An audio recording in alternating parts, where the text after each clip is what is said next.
നമസ്കാരം. നൈമിഷാരണ്യം എന്ന വേദികയിൽ വെച്ച് സൂത ശൗനക സംവാദ രൂപത്തിൽ മഹാഭാരതം ഇതൾ വിരിയുന്ന ആ സന്ദർഭം നമ്മൾ വിവരിക്കുകയുണ്ടായി. എന്നാൽ ഈ മഹാഭാരത സംവാദം ആദ്യം നടക്കുന്നത് ജനമേജയന്റെ സർപ്പ സത്രത്തിൽ വെച്ചാണ്. ആരാണ് ജനമേജയൻ?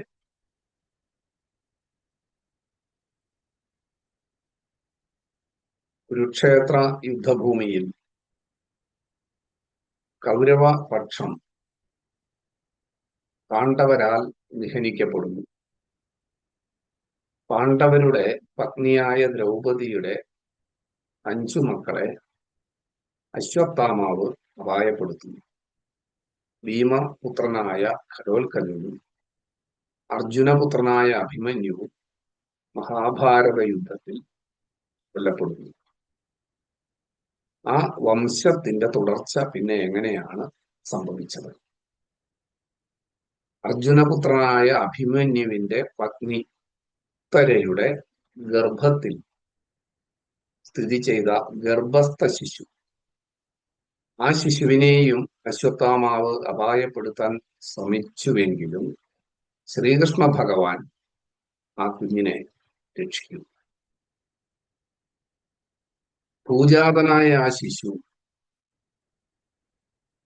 ഗർഭസ്ഥ ശിശുവായിരിക്കുമ്പോൾ അപകടത്തിൽ നിന്ന് തന്നെ രക്ഷിച്ച ആ ദിവ്യപുരുഷനെ കാണാനുള്ള കൗതുകത്തിൽ കാണുന്ന എല്ലാ ആളുകളെയും പരീക്ഷണാർത്ഥം സൂക്ഷിച്ചു നോക്കുന്നതിനാൽ പരീക്ഷിത്ത് എന്ന കുഞ്ഞിന് പേര് വന്നു.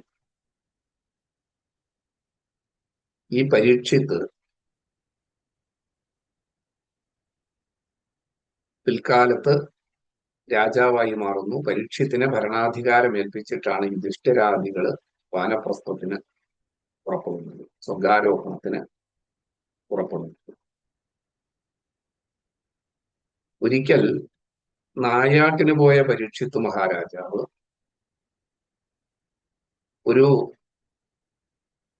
മഹർഷിയോട് അപമര്യാദയായി പെരുമാറി. അദ്ദേഹത്തിന്റെ ചോദ്യത്തിന് ധ്യാനനിമഗ്നനായ മഹർഷി മറുപടി നൽകാത്തതിൽ പ്രകോപിതനായ രാജാവ് സമീപത്ത് കണ്ട ഒരു ചത്ത പാമ്പിനെ തന്റെ വില്ലുകൊണ്ട് തോണ്ടി ആ മഹർഷിയുടെ കഴുത്തിൽ ഒരു ഹാരം പോലെ ഇട്ട് പോയിക്കളഞ്ഞു. ഇത് ശ്രദ്ധയിൽപ്പെട്ട ഋഷിയുടെ പുത്രൻ പരീക്ഷിത്ത് മഹാരാജാവിനെ ശപിച്ചു.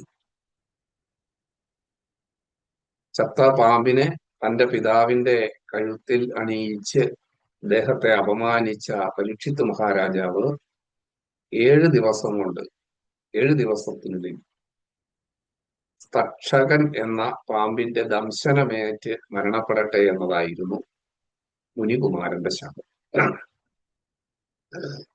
പ്രസിദ്ധമായ ഭാഗവത പുരാണത്തിന്റെ പശ്ചാത്തലമായി ഈ കഥ പ്രചാരം സിദ്ധിച്ചതാണ്.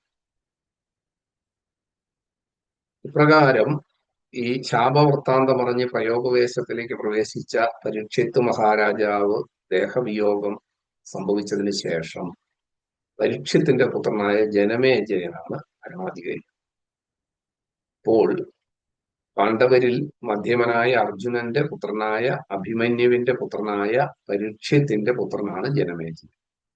തന്റെ പിതാവിനെ തക്ഷകൻ ദംശിച്ച് ഖനിച്ചു എന്ന വൃത്താന്തം ധരിച്ച ജനമേജയൻ ഘോരമായ സർപ്പസത്രം നടത്തി പ്രതികാരവാഞ്ചയോടുകൂടി എല്ലാ സർപ്പങ്ങളെയും ഖനിക്കാൻ ഉദ്യമിച്ചു.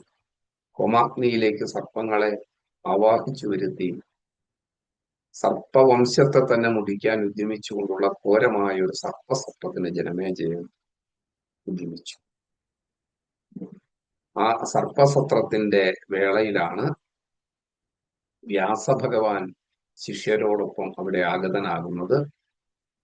വാദ്യാർഘ്യാദികളായിട്ടുള്ള ഉപചാരങ്ങളോടുകൂടി വ്യാസഭഗവാനെ സ്വീകരിച്ച ജനമേജയൻ ചോദിക്കുകയാണ്, തന്റെ പൂർവികരായ പാണ്ഡവ കൗരവന്മാരെയൊക്കെ നേരിട്ട് കാണാൻ കഴിഞ്ഞിട്ടുള്ള ആളാണല്ലോ വ്യാസഭഗവാൻ. അവരുടെയും പൂർവികനാണ് വാസ്തവത്തിൽ വ്യാസൻ. പാണ്ഡവരുടെ അച്ഛനായ ധൃതരാഷ്ട്ര പാണ്ഡുവും കൗരവരുടെ പിതാവായ ധൃതരാഷ്ട്രനും അവരുടെ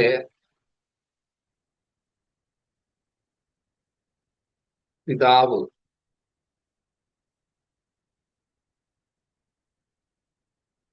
മരണപ്പെട്ടതിനെ തുടർന്ന് വിധവകളായി തീർന്ന ആ വധൂക്കളിൽ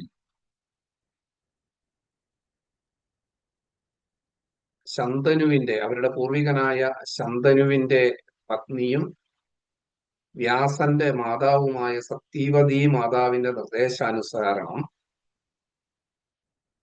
വ്യാസഭഗവാൻ ബീജദാനം നടത്തിയാണ് ധൃതരാഷ്ട്രനും പാണ്ഡുവും ജനിക്കുന്നത്. എന്നാൽ ക്ഷേത്രജർ എന്ന നിലയിൽ അവർ കുരുവംശത്തിന്റെ ഭാഗമായി മാറി.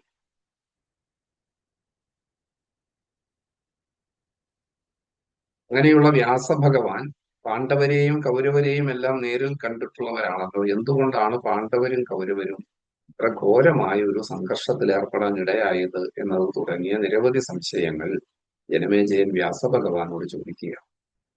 ആ സമയത്ത് വ്യാസഭഗവാൻ തന്റെ ശിഷ്യനായ വൈശമ്പായനോട് താൻ വിസ്തരിച്ച് രചിച്ചിട്ടുള്ളതായിട്ടുള്ള ആ മഹാഭാരത കഥ ജനമേജയന് പറഞ്ഞു കൊടുക്കൂ എന്ന് നിർദ്ദേശിക്കുകയും തുടർന്ന് വൈശമ്പായനൻ ജനമേജയന് പറഞ്ഞു കൊടുക്കുകയാണ്. ജനമേജയൻ ആ സമയത്ത് സംശയങ്ങൾ ചോദിക്കുന്നുണ്ട്.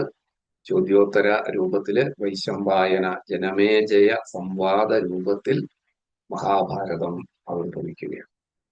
ഭാരതീയ ഇതിഹാസങ്ങൾ, ഭാരതീയമായിട്ടുള്ള പുരാണങ്ങളുടെയൊക്കെ ഒരു മെത്തഡോളജി, ഒരു അവതരണ രീതിയാണ് ഈ സംവാദ രൂപത്തിൽ, ഗുരുശിഷ്യ സംവാദ രൂപത്തിൽ, ചോദ്യോത്തര രൂപത്തിൽ വിഷയങ്ങളെ അവതരിപ്പിക്കുക. ആധ്യാത്മിക തത്വങ്ങളെ കഥാരൂപത്തിലും ചർച്ചാരൂപത്തിലും അവതരിപ്പിക്കുക എന്നുള്ള ഒരു വൈശിഷ്ട്യം പ്രകാരം വൈശമ്പായനനും ജനമേജയനും തമ്മിലുള്ള സംവാദമായിട്ടാണ് മഹാഭാരത കഥ ആദ്യമായി ഇതൾ പിരിയുന്നത് എന്നാണ്. വ്യാസഭഗവാന്റെ പ്രമുഖ ശിഷ്യനാണ് വൈശമ്പായനൻ. വ്യാസൻ തന്റെ 4 ശിഷ്യന്മാർക്ക് താൻ 4ആയി വിഭജിച്ച വേദവിദ്യയുടെ ഓരോ ഭാഗം ഓരോ ശിഷ്യന്മാർക്കായി പറഞ്ഞു കൊടുക്കുകയും യജുർവേദം വൈശമ്പായനന് പറഞ്ഞു കൊടുക്കുകയും ചെയ്തു എന്ന പ്രസിദ്ധിയുണ്ട്. ഇപ്രകാരം വ്യാസശിഷ്യനായ വൈശമ്പായനൻ വ്യാസവിരചിതമായ മഹാഭാരതം ജനമേജയന് ഉപദേശിച്ചു. വ്യാസ ജനമേജയ സംവാദത്തിലൂടെ ഇതൾ വിരിയുന്ന ഈ മഹാഭാരതമാണ് സൂത ശൗനക സംവാദത്തിലൂടെ നൈമിശാരണ്യത്തിൽ നിന്നും ചർച്ച ചെയ്യപ്പെടുന്നത്. ഇപ്രകാരമാണ് മഹാഭാരതത്തിന്റെ വിശിഷ്ടമായ അവതരണ രീതി എന്ന് കാണാൻ സാധിക്കും. നമസ്കാരം.